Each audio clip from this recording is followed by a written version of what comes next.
अनुभूति की बात करते करते व्यक्ति या कवि जब आत्मबद्धता की खाल ओढ़ने लगे तो जागरूक पाठक या आलोचक का सवाल करना जायज़ ही नहीं, उसका दायित्व हो जाता है।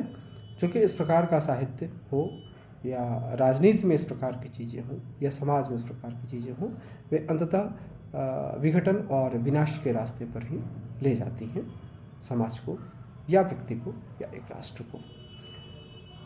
डॉक्टर नामवर सिंह मानते हैं कि कविता और जीवन अनुभूति के स्तर पर एक और साथ ही अलग भी होते हैं।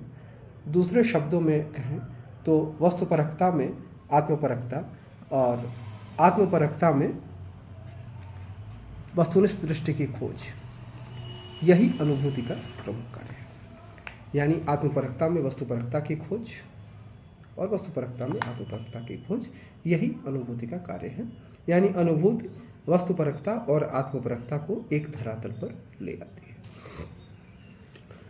सामाजिक सत्य को निजी बना लेना तथा इस सत्य का समाज से संप्रेषण वही कवि कर सकता है जिसकी अनुभूति सच्ची हो, जो आत्मग्रस्तता के जाल में उलझकर न रह गया हो। दूसरी बात यह कि सर्जन के क्षण में ये वस्तुनिष्ठ और आत्मनिष्ठ दृष्टियाँ अलग न रहकर एक आत्मवस्तुगत, ध्यान दीजिएगा शब्द पर, आत्मवस्तुगत इकाई में बदल जाती हैं।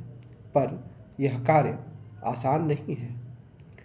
साहित्यिक ईमानदारी को समर्पित कवि ही ऐसा कर सकते हैं और यही कारण है कि ऐसे कवियों की संख्या बहुत कम होती है। नई कविता इस मामले में अपवाद नहीं है। ये प्रसंग मैंने मुक्तिबोध का एक लेख है, कलाकार की व्यक्तिगत ईमानदारी 2 और कला का तीसरा क्षण, इनसे लिया है। प्रतिमान के लेखक का विरोध प्रामाणिक अनुभूति से नहीं बल्कि इसे आत्मगत मानने से है। यह पद अपनी पूर्ण अर्थवत्ता तब धारण करता है जब कविताओं में विचार तत्व एवं भावना तत्व का संतुलन हो।